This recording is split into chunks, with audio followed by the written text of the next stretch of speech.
Corona वाढला, मुलांना सांभाळा.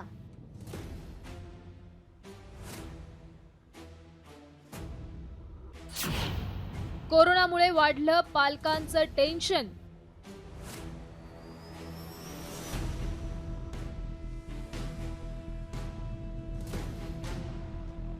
उन्हाळी सुट्ट्यांनंतर शाळा सुरू झाल्या आणि त्यातच कोरोनाची पुन्हा एंट्री झालीय. त्यामुळे SARS-CoV-2 या व्हायरस पासून मुलांना सांभाळण्यासाठी आता शाळांबरोबरच पालकांनाही पुरेशी काळजी घ्यावी लागणार आहे. IMFच्या माहितीनुसार मुलांमध्ये कोणत्या साथीच्या रोगांचा प्रसार होतोय पाहूयात. आजारांची साथ, लहान मुलांना धोका.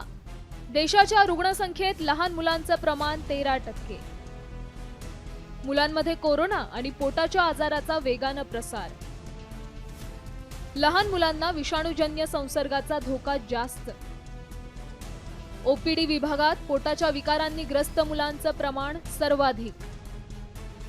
मुलांमध्ये डायरिया, अतिसुस्ती, डिहायड्रेशन, मळमळ आणि उलट्या अशी लक्षणं अधिक. देशात कोरोना रुग्णांची संख्या 5,000च्या वर गेली आहे. आणि दुसरीकडे आरोग्यमंत्री प्रकाश आंबेडकर यांनी पालिका आणि स्थानिक स्वराज्य संस्थांना आवश्यक खबरदारी घेण्याचं आवाहन केलंय. पावसाळ्याचे दिवस आहेत, टेम्परेचर, पावसाळ्याचे दिवस या सगळ्यांमुळे जे काही आजार 7,000 होत असतात त्याच्याबद्दलच्या सगळ्या सूचना आरोग्य विभागाच्या यंत्रणेने दिलेल्या आहेत. त्या माध्यमातून त्याच्यावरती योग्य मॉनिटरिंग केलं जाते. दरम्यान पालकांनी आणि शाळा प्रशासनानं मुलांना कोरोनाची लागण होऊ नये यासाठी काय खबरदारी घ्यायला हवी ते पाहूयात. मधुमेह, हृदयरोग, दमा किंवा इतर आजार असणाऱ्या मुलांवर विशेष लक्ष ठेवावं. मुलांना मास्क घालणे, हात स्वच्छ धुणे यासारख्या सवयी लावाव्यात. मुलांनी पाण्याची बाटली किंवा जेवणाचा डबा इतरांना देणं टाळावं. शाळांमध्ये हवेशीर खोल्या, स्वच्छ पाणी आणि स्वच्छतेसाठी योग्य व्यवस्था असावी.